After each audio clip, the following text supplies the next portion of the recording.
Hey, you there. Thank you for watching, and welcome to Forge Lines Forever. Today, I have a 6v6 custom match here on the most amazing Roxas map generator.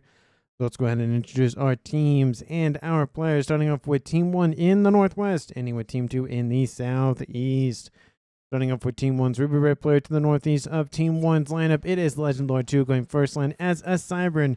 He is a 1500 to his south in lightish red pink. We have Lincoln going first line as a UEF.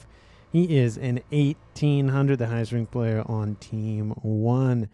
To his northwest in orange, the color orange, it is Wuka going first line as a Seraphim. He is a 1600. And the Snow White player in the south is Zelby Lycop going first line as a UEF. He is a 1700. And to his northwest, we have in glow-in-the-dark green RNA going first line as a Cybran. He is a 1700. And again, he's going glow-in-the-dark green. And to his south, another Cybran here for Team 1. It is XBOCT going first line as a Cybran in rust as a 1600. Over Team 1 side of the map, they have 3 Cybrans, 2 UEF, and 1 Seraphim, which means Team 1 lacks Aeon technology. Starting up with Team 2's southern-westernmost player in Pac-Man Yellow, it is Prima96 going first line as a UEF. He is a 1700. And the highest rated player on Team 2 and in the game overall going as an Aeon in Emerald Green is Wi-Fi going first line. He is a 2300. To his northwest in Light Oak Town is Ale Motola going first line as a Seraphim. He is a 1400. And again, he's in Light Oak Tan. To his east is the Aeon player of Gutsy Heart going first line in Batman Gray. He is a 1500. In Amethyst Purple to his northwest, we have Job Knob going first line as a Cybran. He is a 1400. And to his northeast, the last remaining player to introduce here for this game, it is Chicken Rayaba going first line as an Aeon in Chevy Crimson. Sorry, has a UEF in Chevy Crimson. He is a 1600. So for Team 2 side of the map, they have 2 Aeon, 1 UEF, 1 Cybran, and 1 Seraphim, which means on Team 2 side of the map, they have all of the factions represented, which means Team 1 is the only one lacking a faction, which is the Aeon. And with 12 players on the map, let's take a look at the reclaim they have to scoop up. They're sitting at 10,000 mass to scoop up. A little bit less than 1,000 mass per player. It's not like a couple of other matches I've casted in the past couple of days or so where it's been just astronomical amount of mass. Most of that mass for this game is in the middle. There's a couple of wrecks, couple being 1 on each side of the southwestern side of that pond. We also see a couple of wrecks here to the northeast as well. And most of that mass remaining is in the kind of mountainous areas of the map. Oh, and also pointing out there are 2 UEF for Team 2. I didn't see the other one on the list. It was in Chevy Crimson, kind of blending in there. Anyway, and for Team 2 side of the map, let's take a look at the mass point layouts. We have 1, 2, 3 Trimex positions here for Team 2. Coincidentally, this one is right next to that wreck of a naval facility, so I would not be surprised to see Navy be built up right here for somebody on Team 2 on that northern side. Besides that, there's a Twin Mechs down here, and not really a large grouping of other mass points here. There's a large pond in the middle, and there are 2 large ponds, both on the northeast and the southwest. Southwest being the bigger section of that pond. So again, lots of Navy most likely going to be built in this game. I would not be surprised to see somebody fight over the middle here, most likely between Lincoln and Job Knob, but we could see somebody else dip their toes into the central Navy ponds. With that out of the way, let's go ahead and see where our players are headed off to in this game. We see movement out from 5 of the 6 columns here for Team 1. The only one not moving is currently Wuka in the north. We do see in the south, movement has started here for Primo, and he is going to send out some engineers to build a nice little naval facility in that southern pond. And 1, 2, 3, 4. No one else has been ordered out. Only 4 players on Team 2 have left their main bases in some degree. And it looks like it will be Lincoln versus Job Knob in the water, at least in that area of the map. So far, it looks like it's going to be a 2v1 between Zelby and XBOCT versus Team 2's Alimatola. And in the northeast, doesn't look like we see any comms in that direction yet, except for Legend Lore having to make his way all the way around. And Team 2's Chicken doing the exact same thing, moving in that direction. So it looks like it's going to be a 1v1 in the northeast. I hear some bombing going down here for Team 1. That is from... Actually, that's from Team 2 going against Team 1's forces outbound from Alimatola. And the comm of Alimatola moving in to shore up this little hole that's been kind of exposed here from Zelby. Zelby trying to get out and get a nice little not reclaim, but scouting orders, running around the map, trying to avoid the bomber overhead. And let's see where our other players are off to. I don't see any movement into the water yet from either of the teams. Transport is outbound from Wuka, moving in to scoop up the reclaim, and then moving in to try to aggressively reclaim on Team 2 side of the map. We do see units holding position here in the southwest for Prima, just to, again, as a nice little early warning system, just in case Team 1 sends forces down that way. And Alimatola trying to grab the central mexes in the middle. Will he keep those long term? Maybe, maybe not. We'll just have to see if that does continue. And it does look like Jobnob will make his way into Navy. Unfortunately for him, we have two players dipping their toes in the Navy for the central side, Lincoln and Zelby. So while Zelby's sending most of his forces and his comm down, I wouldn't say the middle causeway, but the western causeway, we do see that he's sending at least some support in Navy. It's going to be Cybran versus UEF. And unfortunately for Team 2, Team 1 will have the advantage with the AA and the missile-capable cruisers. So Team 2 needs to desperately take those facilities out before Team 1 can build up just a horde of Governor-class cruisers. One torpedo-capable boat outbound here from Team 1's XBOCT. It is a Sliver attack submarine versus Team 2's Tiger Shark attack submarine, so no real disadvantage or advantage one way or the other. It's 800 hit points versus 775. Not really a huge difference, but in terms of type of boat, it's the exact same.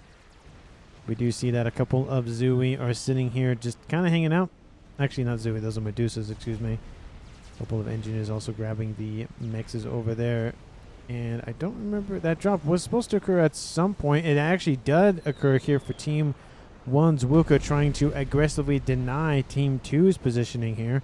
That would be Chicken Rayaba. It took me a second to realize that's not actually Team 2. Interceptors over the top here fighting over this position.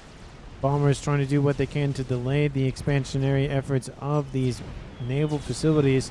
So far, it's doing a great job targeting the engineers, but 3 naval facilities have been built. 1 naval facility will almost be built here for Team 2.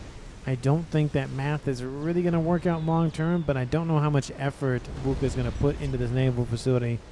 We'll just have to come back to see. I don't think it'll get much of anywhere, especially with engineers moving in. Maybe we'll see a capture effort outbound from Chicken, but it'd be, I think, better off to just go for reclaiming efforts just to deal with those. Yep, that is what he's going with. A lot quicker. There is a frigate nearby, kills off all the engineers, but there are bombers overhead, so I do not expect this position to last very much longer for Wuka.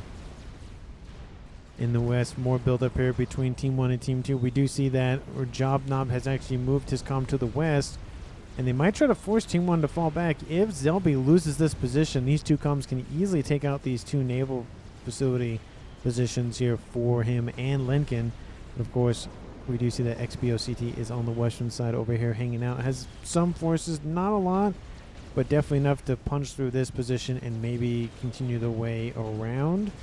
But the comm of Prima moving in to build a wall section to deter any sort of incoming threat from Team 1.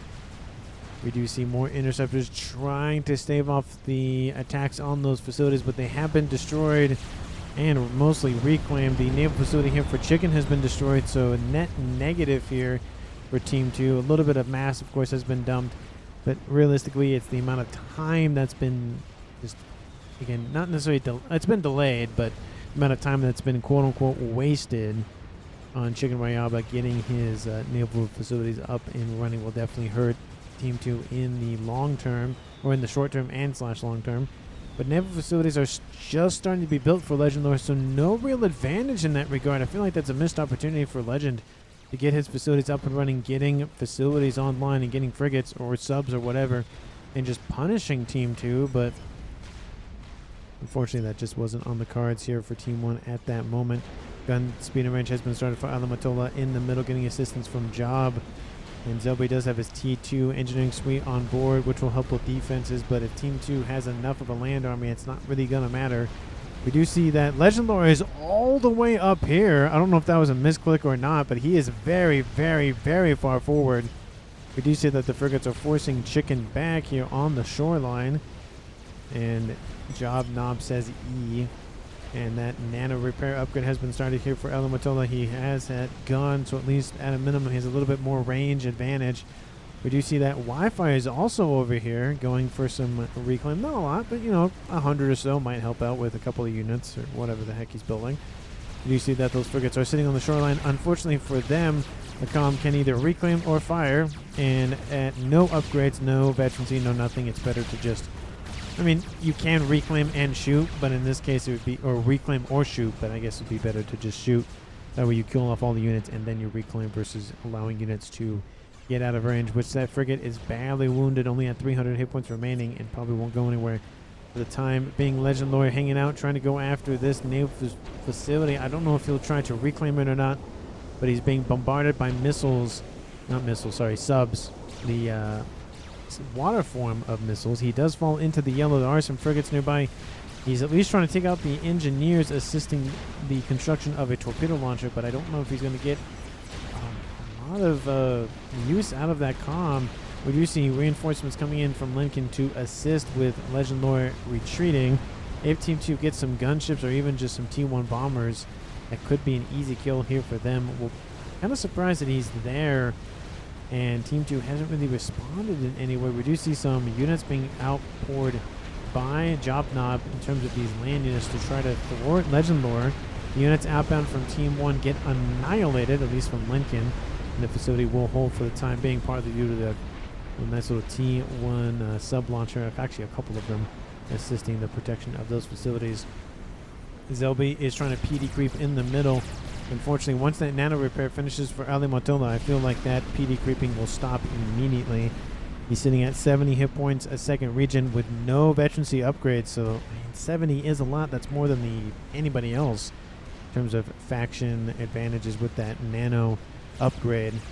We do see that Legend Lore is starting to move northward, bomber raining over the top, just again trying to encourage Legend Lore 2 from not staying in this position too long. That's probably the word that I'll use for that. Lots of Zui outbound from Alamatola, actually sending his forces into the pond to assist with that defensive measure while he sends his comm forward. This allows him to get most of the veterancy for himself in terms of his comm and get him repped up a lot quicker. Already at 900 mass killed off. Is working his way up to his first upgrade. Zelby only sitting at 170 with Job Knob assisting as well. So the comms sending their, well, the players sending their comms to the west and sending their units mainly on the water. Dewey coming in to try to take out these naval facilities. There are a decent amount of frigates in the mix. Of course, torpedo-capable submarines aren't able to target those Zui because they hover. But in any other case, the facilities on the main target. Tort bombers over the top here for Gutsy, going after those same facilities. Really trying to blitz these down and deal with the UEF naval facilities in the water. Team 2 Southwestern player Plima going after the naval facility T2, speaking of which, is for XBOCT, trying to knock out Team 1 in the Southern Navy. And in the East, Team 2 is at the disadvantage, still trying to build more facilities. Team 1 has a little bit of an advantage going for T2 as we speak. Torpedo upgrade has been started for Legend Lore. He's trying to be very aggressive here in the water, claim the middle of the map, help his team get those cruisers, and lock out air some of land with that one and done cruiser spamming operations. I mean, Team 1 could go for Seraphim ones as well, but the UEF are already there, so might as well. Zelby holding on in the west. Alamatola does drop into the yellow and gets right back into the green with a nice little veterancy upgrade. Now he's at 2 stars, overcharging, dealing with the incoming strikers from Zelby. Zelby trying to PD creep. He's using his comm as a nice little bullet sponge to soak up the fire from Ali Matola's comm. 82 hit points a second regen versus Zelby's 20. He is sitting at, again, that tier 2 engineering suite, so he's able to have a nice additional 2,000 hit points on board. But again, if you have enough fire or DPS, it doesn't really matter how many hit points you have. It's how long or how fast you can regen and how long you can hold out. Does look like T2 has been finished for Lenkin, I think is what I saw a second ago. Yeah, T2 has been completed for him. Looks like he might be building some PD next to him. And does look like Almatola is finally shoved off here from Zelby's position. He has a lot of PD online, getting more and more online all the time. Unfortunately, it has given a decent amount of territory over to Team 2. Not really a lot in terms of strategic value out of mexes or positioning or anything. But at least, again, denying of mexes is better than having your opponent have them. A couple of Janus over top, going after the engineers primarily, not the T2 naval headquarters for Jobnob, trying to delay the ability for him to just pump out destroyers. I wouldn't be surprised to see him go for cruisers. He is upgrading to a nice little T2 facility over here as well. Janus coming back over the top once again. Again, going after those engineers, killing off, 5, 6 per pass. That second one wasn't really that useful, but more units outbound here from Lenkin. Once again, trying to pierce Team 2's defenses. That T2 naval headquarters will produce that destroyer, but at what cost? He might lose the facility. Nice little T1 port launcher might not be enough to stave off this attack, especially with Legend Lord coming in to assist as well with his commander.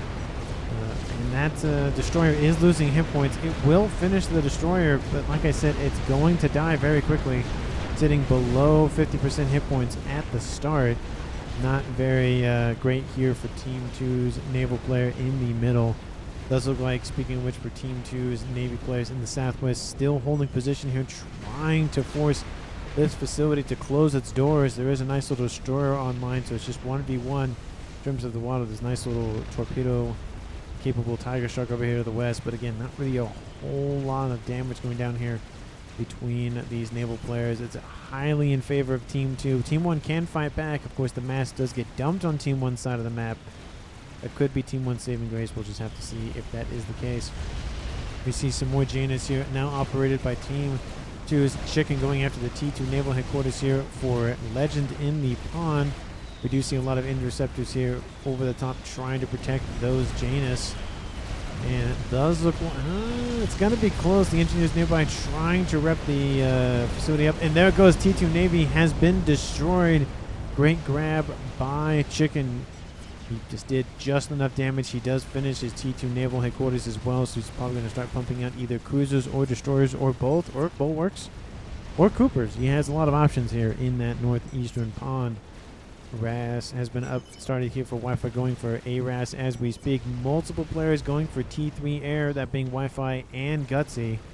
Team 1, we do see 2 players on Team 1 going for the exact same strategy. Wuka and RNA going for that as well. It's going to be a 2v2 in the air game with both of those players and both of those players on each team holding their comms somewhat at bay, with the only one not in his own base being Wi-Fi underneath the water, going for ARAS as we speak. We do see some missiles outbound here from Team 1. I think they should be stationary. Yeah, they are stationary missiles. They're from the Alohas, going after anything remaining on the beachhead. Units breaking through here for Zelby. Nice little Riptides online. Mantis are called to respond to this. The T2 units can put out a lot of damage. The Job is nearby with his commander. Doesn't have any upgrades. It's definitely a blank commander, almost like he just teleported in and just right off the assembly line. Mexes are being destroyed here by Zelby's missile launcher, as well as Lenkin's as well. So we have one stationary and one mobile. I wouldn't say it is mobile, but it's not a mobile unit. Well, I guess it is a mobile unit. It's not designated as a mobile unit. It's an ACU. There are some T3 Solaces online here for Gutsy, though. Those are the Aeon T3 torpedo bomber. They're the only ones that get those T3 tech in that regard, which is very devastating because that is a lot of damage on board those Solaces. It's like having, I don't know what the exact damage is, but it's very similar to having essentially a strat bomber be a torpedo bomber. Can be very, very deadly. But Team Neptune notices where that comm is, they could easily take him down. They probably built him in response to Legend Lore's commander, but he has since left, moving to the northeastern pond to defend his units up here from an attack outbound from Chicken. In the west, looks like XBOCT able to now essentially establish a nice little buffer zone between himself and his facility and his opponent of Prima. Prima having a couple of destroyers online, but not really a huge navy fleet one way or the other. We'll just see how it does shake up as the time progresses. Navy is definitely one of the slower elements of the game. It takes a while to get the T2. It takes a while to build those units. They cost a lot of mass and energy, but it's definitely a slower paced game. It's also, I wouldn't say easier to micro. They're just slower units in general for the most part. So yes, they're easier to micro, but they move slower. So that is the case. But Team 1 loses Legend Lore 2 due to Gutsy's Solaces. That's the comm that they decided to go after. I guess that's the comm that they saw. And there goes the first player of the game at 18 minutes. It's a 6v5 in favor of Team 2. We do see Torp Bombers outbound from Lincoln to assist. We're dealing with the rest of the naval fleet here for Chicken. Chicken does have a cruiser online. Torpedo Bombers now lining up the shots to go after said unit. And I don't think it's going to last very much longer, unfortunately. This will give Team 2's Chicken a little bit more breathing room. His direct opponent of Legend Lore has been defeated, and so he'll be able to build up a little bit more faster. Unfortunately for him, he is now facing a opponent that has a T3 air headquarters and now has dual bases, so he has more eco than he does, be able to pump out more units even quicker. So Team 1 has a third air player in the form of Lincoln. Not necessarily focusing on air, but at least having the facility at a minimum is nice to have. You can transition into that phase a lot easier if you don't have to upgrade to T3 and then build your air grid out. It's easier to just have the facility.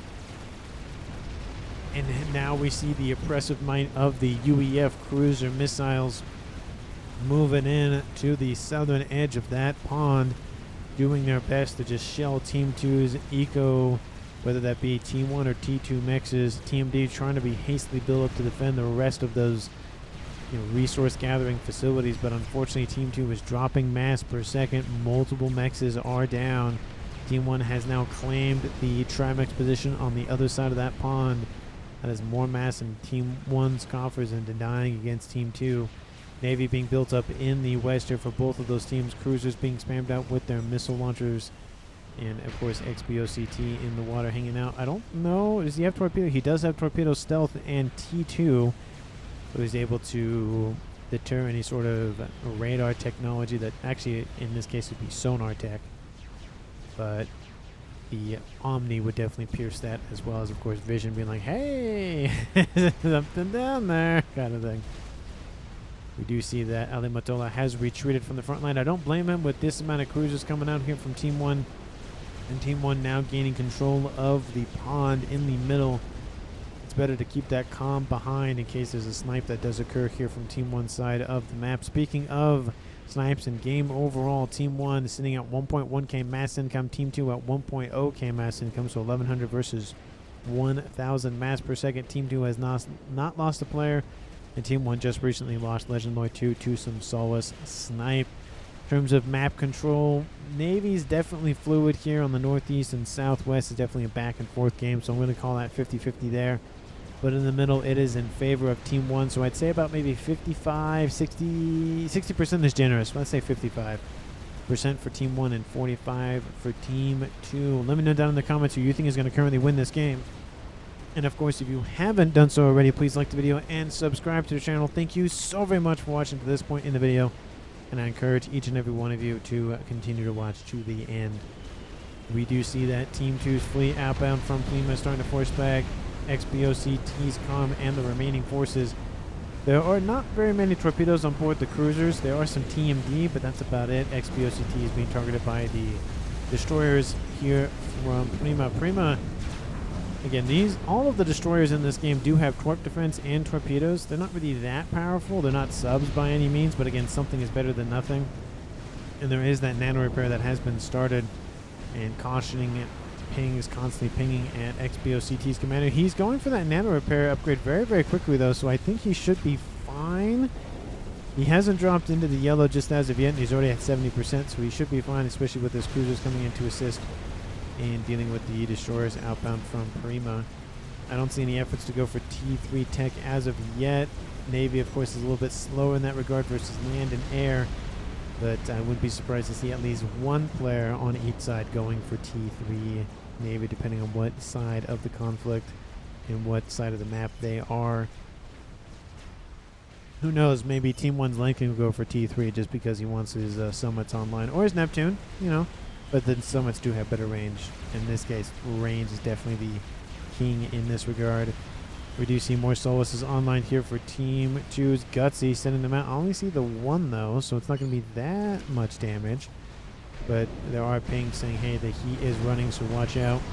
There is the comm. The bombs will drop. There they go, or the torpedoes will drop. One of them actually hits the Salem over there, actually essentially a direct impact on top of that naval unit. We do see the Solace still was fine for now. Has killed off 2 units and hasn't gotten any veterancy as of yet. We do see that more and more torpedoes are being dropped, landing once again and going straight for that commander. Commander dropping hit points pretty quickly, but there are some torp defenses nearby to annoy the torpedoes coming from that one torp bomber. We do see also some outbound from Wi-Fi as well, so both of the air players on Team 2 are Aeon, so they both have access to that tech relatively easily. They don't have to share technology like if one was an Aeon, one was a UEF or Cybern or Seraphim, and they still wanted that that nice T3 torp bomber tech.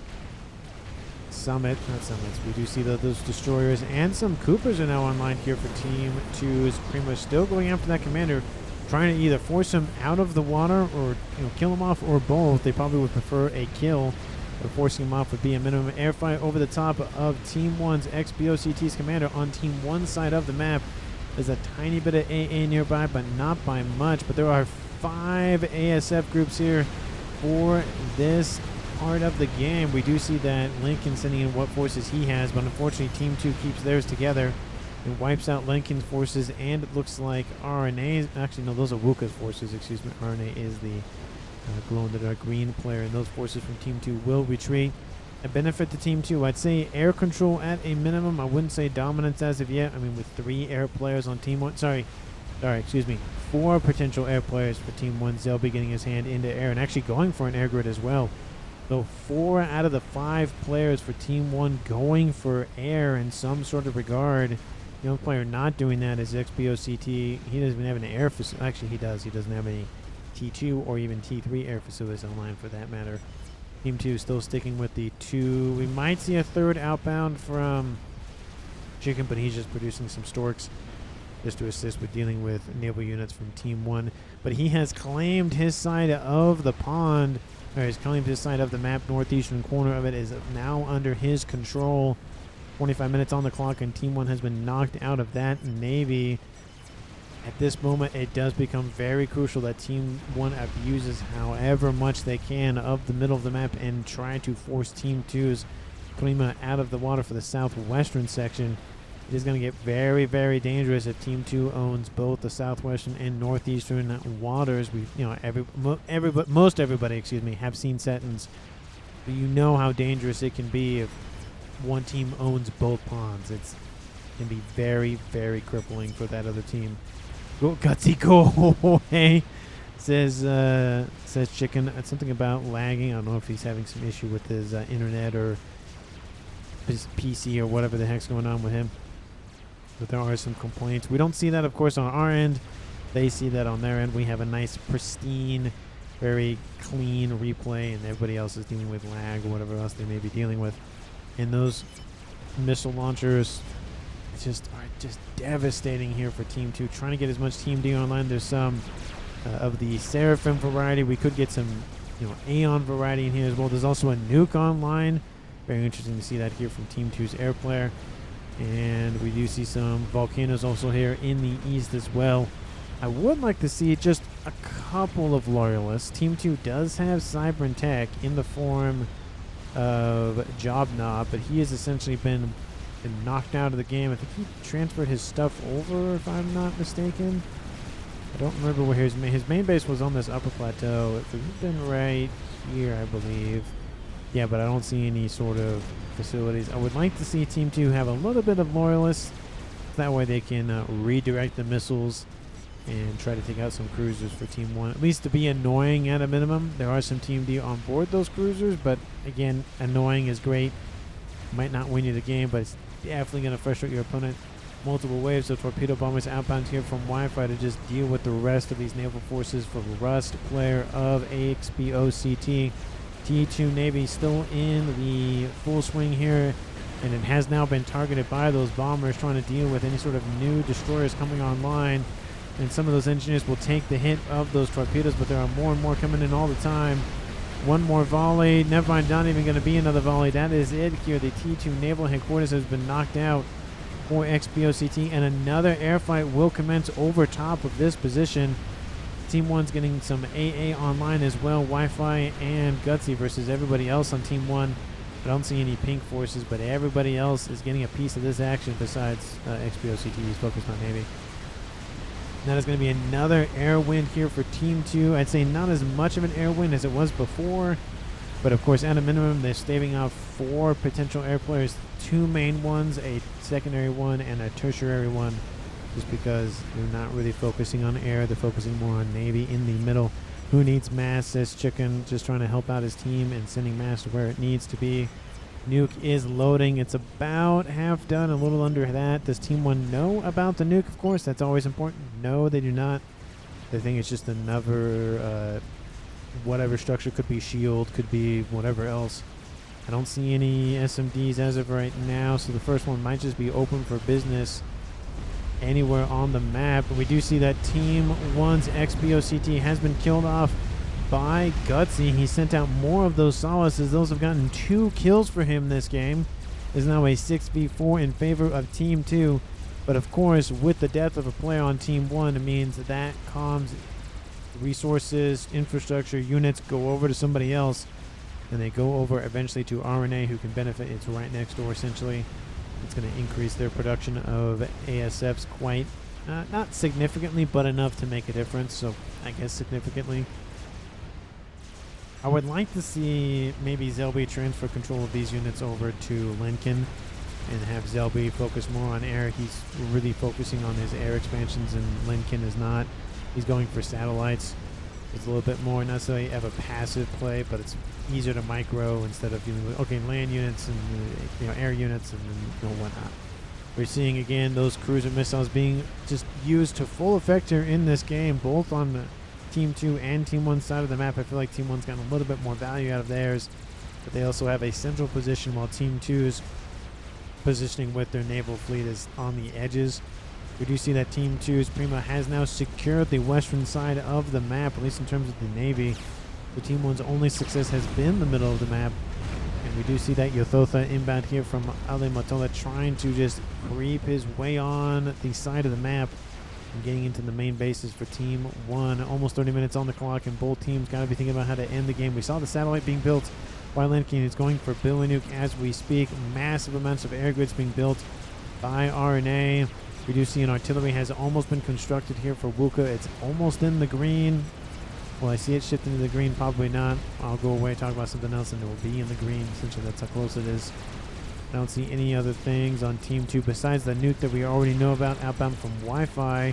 But artillery has also been started by Wi-Fi. The Emissary T3 heavy artillery installation. My favorite in all of the 4, again, faction types of artillery. In terms of T3, T4 obviously is the neighbor. That is my all-time favorite artillery piece, hands down. Can't change my mind. The nuke is almost loaded here for him as well. As I stated, there's 1 SMD that I've noticed, but that is it. Well, actually, no, there's one right there, but it's still not loaded. So it is open for business. RNA has another one. This one's going to be the closest one to loading before that nuke does arrive. If Team 2's Wi-Fi fires it immediately, he will have a huge advantage. Will he fire it immediately? Probably not, which means that SMD gets more time to load, which means the greater the chance that it will be shot down. Teleport has been started for Lincoln in the east. He might go for a teleport Billy play.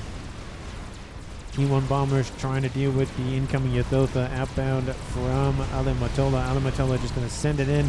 Going to kill off some Percys with that, but will kill off some Mexes as well. Deny some eco for Team 1's Zelby as well. I feel like the even in death I still serve quote from Warhammer is definitely a good example or good explanation of what the chicken does. It's like even in death, the Ion Storm activates and destruction does rain down. If not for a little bit. We do see another Ythotha over here in the east using the water to hide. And at this point in the game, 31 minutes on the clock, Team 1 is being surrounded quite literally both on the west and the east. The nuke still has not fired yet. And that SMD is going to load. There's essentially no way that that is going to happen one way or the other. We do see a teleporter has been started for Jobnob. He has no upgrades. He might go for laser next. Maybe we'll see somebody on Team 2 transfer some P-gens over just to assist with the energy consumption that Jobnob needs for that teleporter. Teleporter requires a lot of power. So it's just, you gotta soak it up as best you can. T3 artillery is online for Team 1's Wuka. Trying to go after the air grids here for Team 2. We already see the artillery landing around these P-gens. Trying to cause a cascade here. Secondary facility over here to the south. Shield is online. Not as wide as I would want it to be. A couple of those fabricators, not storages. Those would be big storages. Are not shielded. Not the greatest thing, but the shield covers most of it, so it's better than nothing.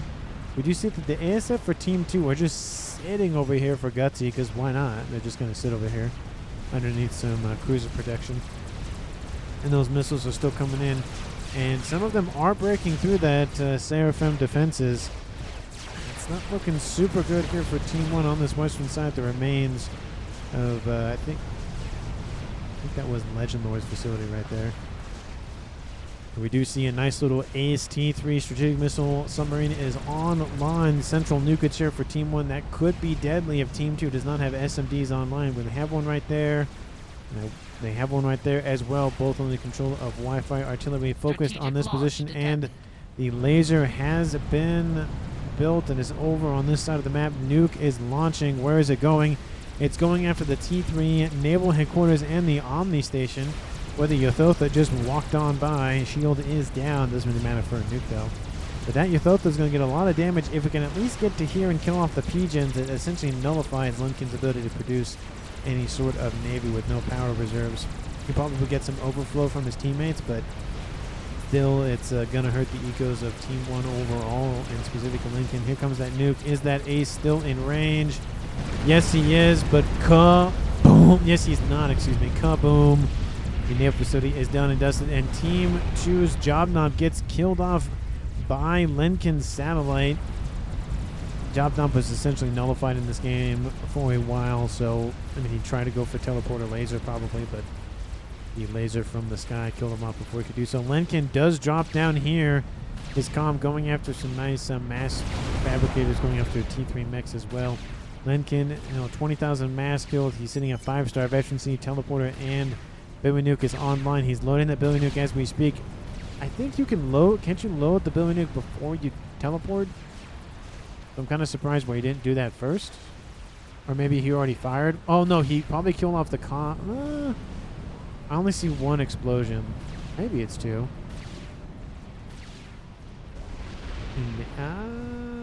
Maybe it's two with that shot right there. But regardless if it was the laser or the Billy Nuke, Lincoln accomplishes his goal. He teleports out of this, says, see ya, bye. Team 2 probably, if they did notice, didn't have anything to respond with that in time. But now we have counter artillery fire here from Wi-Fi, building a second emissary as we speak. And that emissary is targeting the air grid here for RNA. This one up here, I would imagine, not as shielded. Actually, this one is more shielded than the main facility. And it's going to land right in the middle of the shielding and takes out a decent chunk of P-gens as well. Not a huge cascade, but it's something at a minimum. And the amount of pressure in the Navy is still mounting here for Team 1. The facility is down, but there's more and more cruisers being built. Second nuke sub did get finished, and it is about to load, it looks like. And does Team 2 have the SMDs to protect them? Yes. And yes, we do see a nice little incursion from Team 1's Zelby. A couple of Percys make landfall, but there is a chicken nearby, which will force the army westward. But also more Percys outbound from Zelby as well from this western side. But more Ravagers are being built to defend against those Percys. They don't move very quickly, so Ravager is a good unit to deal with those T3 bots. But they can get there and deal a decent amount of damage. Zelby has control of, I think, all of the, or a decent chunk of the air, I guess. Team 1, I mean, they're using it to bait Team 2's air because of the massive amount of cruiser support underneath. We do see that the majority of Team 2's Gutsy's ASFs do move in to assist. And Team 1 might just pressure the issue. There's a lot of ASFs on board here for Team 1. They could just steamroll Team 2 at this point, and they might just do that. They're like, we don't care. Whoever's going to win this fight, however many ASFs we lose, we're going to win it. And here comes the group of ASF here, RNA and Lenkin and Wuka go, okay, we'll join too. Why not? We want some glory. The ones outbound from Wi-Fi are forced to join the situation, protect those gunships as long and as hard as they can. Unfortunately, the chicken does get defeated by the Percys, and those forces outbound from Team 1 are just going to airlock Team 2 at this point. Unfortunately, I don't see any sort of gunships or bombers outbound from Team 1, so the airlocking is great, but it's not the most optimal situation. Some of the facilities have been killed off by the artillery, and of course the comm of Jobnob was killed off. But these ASF are more than enough to deal with Team 2's air production facilities. Unfortunately, Team 1 is losing the game in the north. More forces are landing and getting closer and closer to Lincoln's base. We do see counter satellites outbound from the Chevy Crimson player of Chicken. He's building more as we speak. Those ASFs are forced to return home. Unfortunately, they airlocked Team 2, but when you can't really deal damage to the ground, it's almost like, hey, it's nice, but there's not really much you can do about it. Second artillery installation is online for Wi-Fi as well, and that's 2 artillery versus 1 that I know of. Second one is being started by Wuka. Third one also being started by Zelby. Strategic launch detected. Nuke is outbound from somebody on Team 2 or Team 1. Not from the missile subs in the middle. It is outbound from Team 2. It's outbound from Gutsy in the east. We see he is also building an artillery as we speak. A lot of shielding around that position. Lots of Team 1 PDs as well to protect himself and a couple of his investments. I think it's going here. It's where it's launching. New SMD is going to be built and immediately just be kind of, not necessarily ignore it, but it doesn't really matter at this stage. That nuke is going to land. Second one of the game of the Aeon variety. Kaboom! We'll clip a couple of ASFs. Not really that damaging to that fleet of that size. And more cruisers lining the coastline here for Team 2 on the southern side, trying to do what they can to just force Team 1 back on the land side of things. They've done a great job of just carving a path on the western and eastern edges and continuing to push in. This is a huge just encapsulation effort by Team 2's naval forces of Prima and Chicken. I have to keep remembering who it is. We do see a couple of Riptides sitting on the water here, but there's a couple of destroyers and cruisers, and those units aren't moving, and that's not great. I have Nuke, says Lincoln. Yes, he does. It is loaded. His other one is loaded as well. There are 2 nukes loaded in those subs. Does Team 2 have adequate defenses? Yes. And yes. We do see the satellites overhead for Lincoln trying to take out the SMDs. I don't know if that will be enough.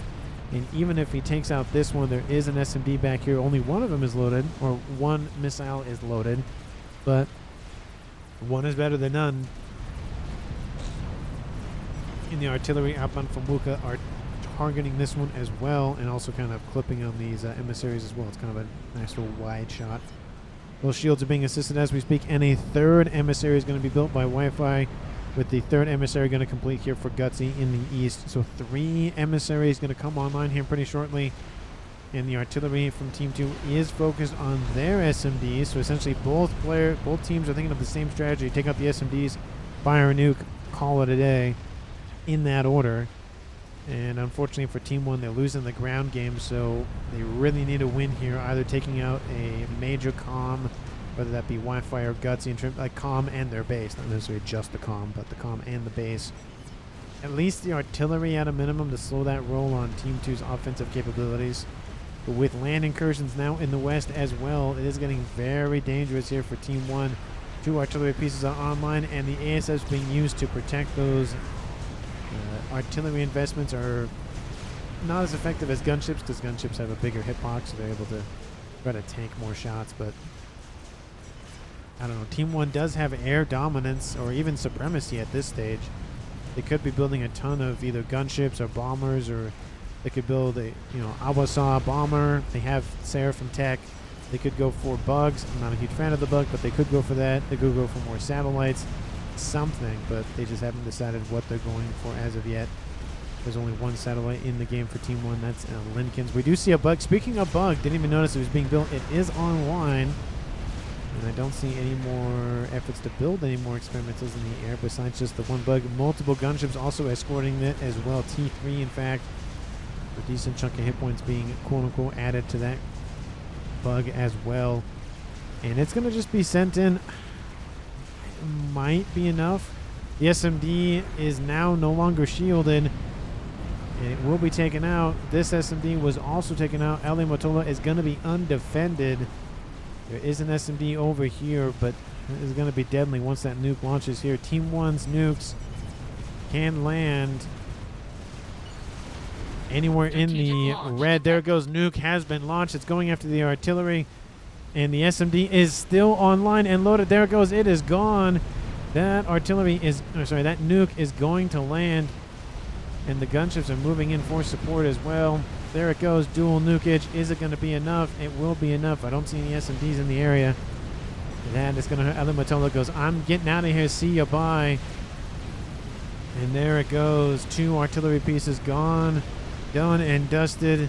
Cuck boom. Kills off everything in the area. And of course the ASFs try to deter the gunship threat, whether it be T3 or T4 inbound, but that Soul Ripper will be fine for the time being, and being escorted by a ton of ASFs.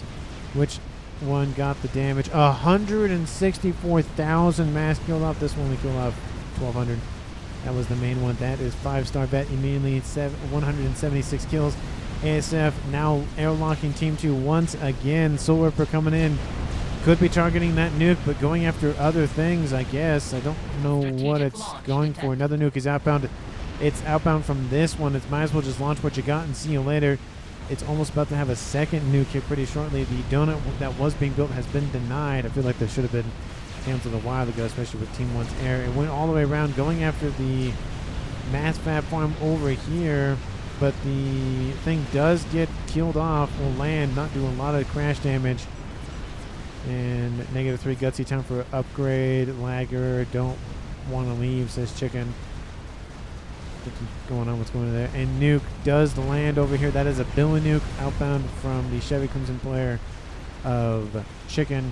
And Nuke is outbound just for good measure. Will it clip any friendly units? Maybe it'll clip this one. Yep, it'll actually clip a couple. Kaboom! Not really did a lot of damage, unfortunately, but it just kind of, again, added insult to injury at that point. And also be out of range of the SMDs that Team 1 have built. But of course, Team 2 will be building more SMD. This one is about to be loaded once again with a nuke. I wouldn't be surprised to see one being built in the middle of Wi-Fi space. But Wi-Fi is actually freed underneath more shield coverage. He's lost his artillery pieces. Team 1 is being oppressive in that regard. There is a new artillery online here from Gutsy. And there is a new SMD to protect that investment as well. And there's just a ton of land pressure in the west and in the east. This group of land units have a harder time to engage because of this cliff edge that they're dealing with.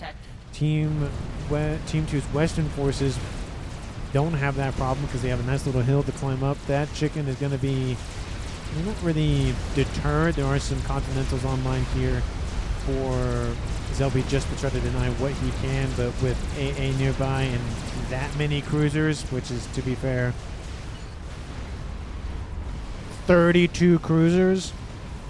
I mean, there's only so much you can do at that point.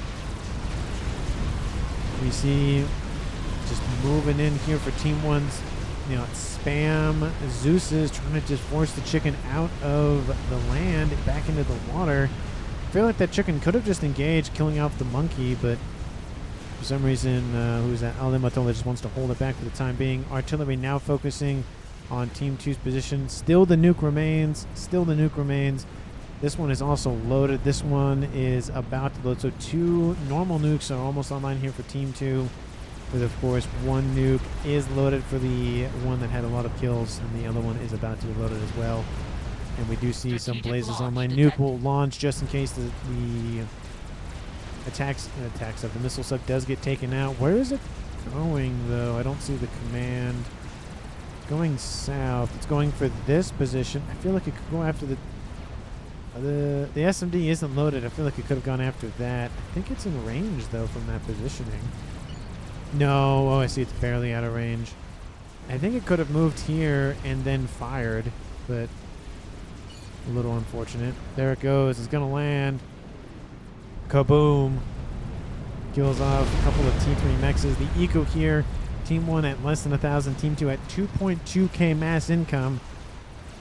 And at this stage in the game, I'm feeling like Team 1 needs a big item in this game to really fight back. The land situation is becoming untenable. Just tons of invasionary forces from the west and in the east. And also a little bit down the middle. Another nuke will launch here from Team 1's Lincoln's subs. I think they're going for probably this position, I would assume. Or even this one over here. It's not going to be able to go for this. It's just out of range. It's actually going over here. Why? Going after a bunch of engineers? I mean, yeah, that sucks for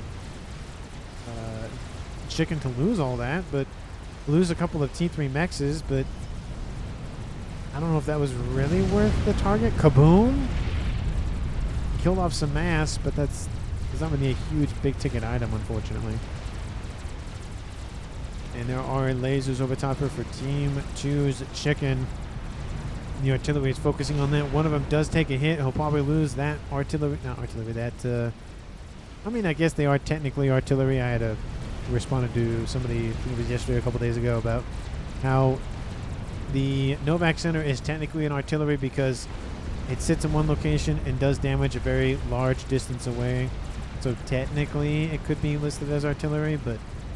And I kind of agree with him in that sentiment, but it's still experimental, so... not Team 2, but UEF would technically have 2 experimental artilleries in that case. With everybody else having 1 bar the Seraphim that don't have it, but they have an experimental YOLO. So there's that. We do see that in the west, this base that originally belonged to, I think that was XBOCT, is completely eradicated. There's nothing left. Satellites over top dealing with the air grid here for RNA. He's losing his Air Force. Zelby again still has his base online. Dual artillery pieces still online here for Wuka. And that land oppression is still moving in. It's being stopped down here, but Billy Nuke outbound here from his commander of Chicken. How much mass has he killed off? 11,000 mass, but again, yeah, I think he just barely built that Billy Nuke. And that Billy Nuke does get denied by some governors, I guess. I don't see any TMD nearby. It must have been the governors, I would assume. Because he's in range of that, so that's how he's able to fire that. Yeah, he can fire that. Just surprised that those cruisers have that large of a range for TMD. One satellite, like I said, has been taken out, and Matt's Fab's being taken out as well as the shields start to buckle. But with 2 nuke silos online and each of them loaded with at least 1, I mean, once the SMBs fall here for Team 1, that might be game. Team 1 does have the aces down here, but one of them is about to load. The other one still has a while to go. Blazes can't target units underneath the surface of the water, but I mean, once they're found out, that's essentially it. You can see that Team 2 knows where at least one of them is, and the other one, if somebody's paying attention, will see the missile be fired off. And it's getting devastating here. Just taking a zoom out mode, you can see they've almost entirely encapsulated Team 1 in that upper plateau section. The only lower sections on the map that Team 1 owns are the ones controlled by Zelby and Lenkin. And they're holding out, but it is starting to crumble here. Artillery is back. Second artillery is back online for Team 2. It's outbound from Gutsy. And is Wi-Fi trying to build more of his stuff? Actually, yes, he is. He's going for the Salvation rapid fire artillery installation. Will that be his salvation at this stage of the game? I don't know if that'll be that might be the final nail in the coffin for Team 1. Team 1 is barely holding off, but Solaces is outbound from Gutsy, dealing with the rest of the units over here. It's only a matter of time before they target those subs. You got to launch the nuke while you got the chance. It's going off 192,000 mass. It was worth the price of admission, but you're going to lose it now, unfortunately. There's no way for it to leave. You can't, I don't think, there's no way you can get it through there. That's actually just closed land right there. And at this point, I think I'm going to speed it up a little bit because there's really nothing super exciting going on. In terms of ecos, again, Team 2 at 2.5k. Well, what's going on over here? Team 1 is able to break through the shields. What? Well, is defeated by Gutsy. That's due to some P-gens. That is most definitely, yep, that is next to some P-gens. That's got our third. So technically that's a kill for Team 1, but on the books it's credited for a team kill. That's unfortunate. I'm like, oh yeah, Team 2, what's their, oh, boo. Team 2 sitting at 2.6 thousand mass. Billy Nuke's landing, taking out more defenses. And that is now a 4v4 tied-up game here for both teams. They've each lost 2 commanders. Strategic launch Team 2 detected. owns a higher portion of the map by a decent amount. You see the nuke has launched here from Gutsy's position. Well, this one launched here from Wi-Fi, not as of yet. SMD is down right here. There's another SMD right here. That one's not loaded. This one is loaded. Artillery going after, I think that was where the SMD was sitting here. And satellites, of course, over the top. Salvation has been completed, going after the T3 air headquarters here for RNA.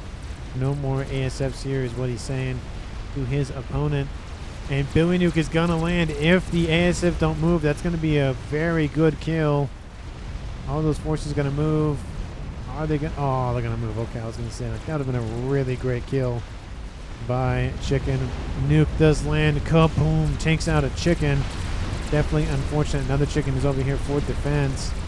And Lincoln gets out of range just barely. Still has the teleporter and the Billy Nuke. Killed off 50,000 mass. Billy Nuke lands, taking out more of those defenses. And Team 1 just trying to stave off the bleeding on the western side on land, but they're getting crushed by artillery. Of course, they have incoming, forces from the east. It's just essentially attack on all sides. It's almost turned into a survival game at this point. How long can Team 1 survive? Once the Salvation turns its sights onto this position, there goes the artillery. That is the best thing about Salvations, though. They are designed for constant pressure on shields. The shields can't regen without, obviously being taken offline and then regenning. But SMD is going to go down here for RNA.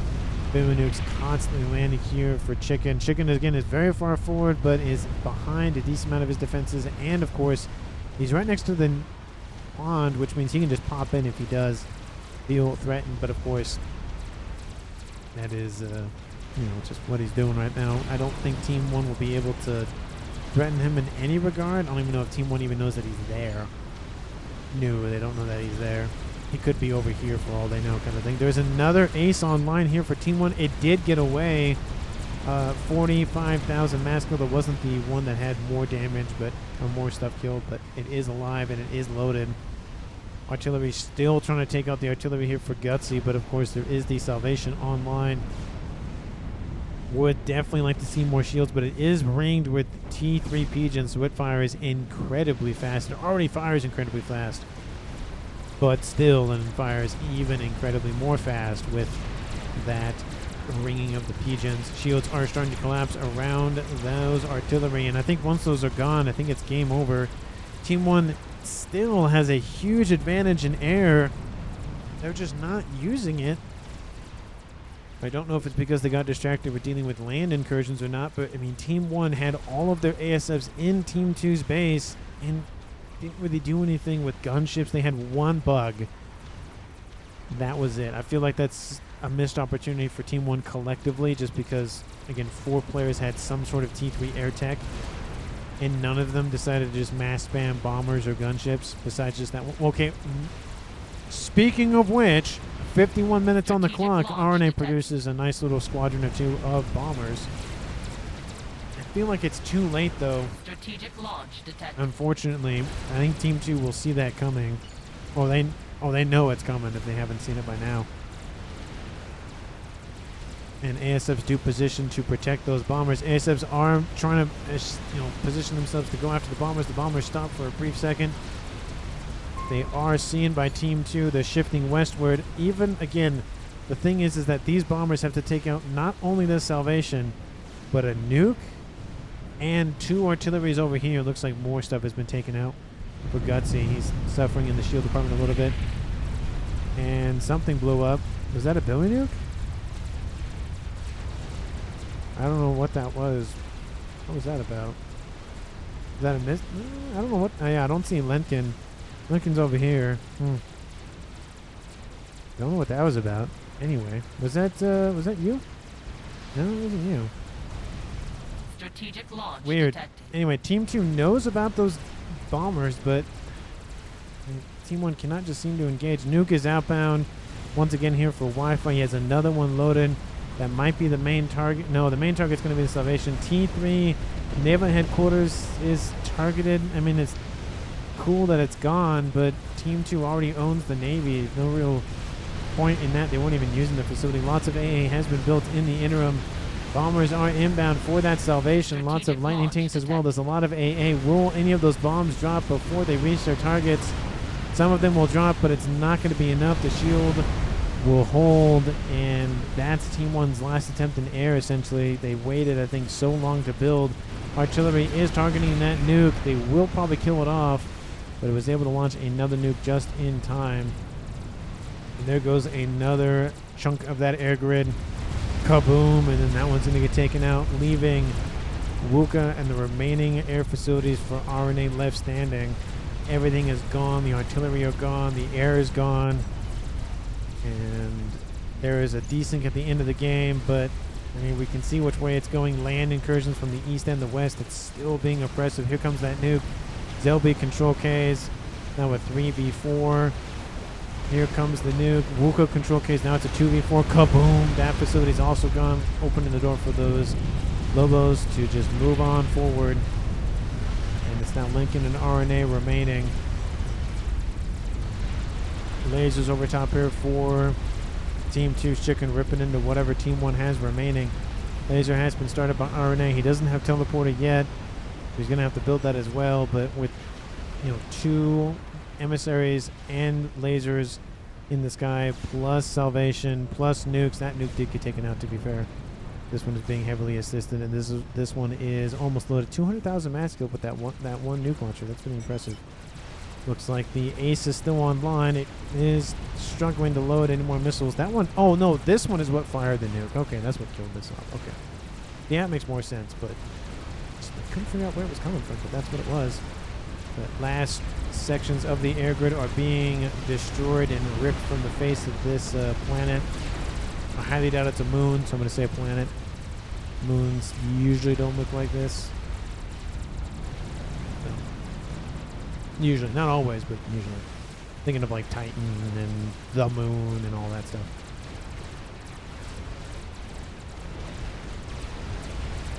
I guess Titan isn't the best example. More, I think it's Io. Is Io the one I'm thinking of? Maybe it's Io. With the CF methane. Maybe that is Titan. I can't remember. It's one of those planets on Saturn. Anyway, around Saturn. Explosion in the southeast. That's probably Lincoln. Yep, there he is. He's killed off by some PD and Tort bombers, leaving RNA, the last remaining player, on Team 1 teleporter. To be fair, the laser and teleport is being built quite quickly. I don't think he's going to get anywhere. He may be trying to go after the Salvation. That's not going to go anywhere. Might be trying to go after Gutsy. That's probably not going to go anywhere with all the everything around that. There are RAS presets, but again, something's better than nothing. Teleporter is almost done. The nuke going to land right up here to the northwest corner. It's going to clip RNA. 90% almost done here for that teleporter. He needs to finish and move, but there's a donut inbound for Wi-Fi.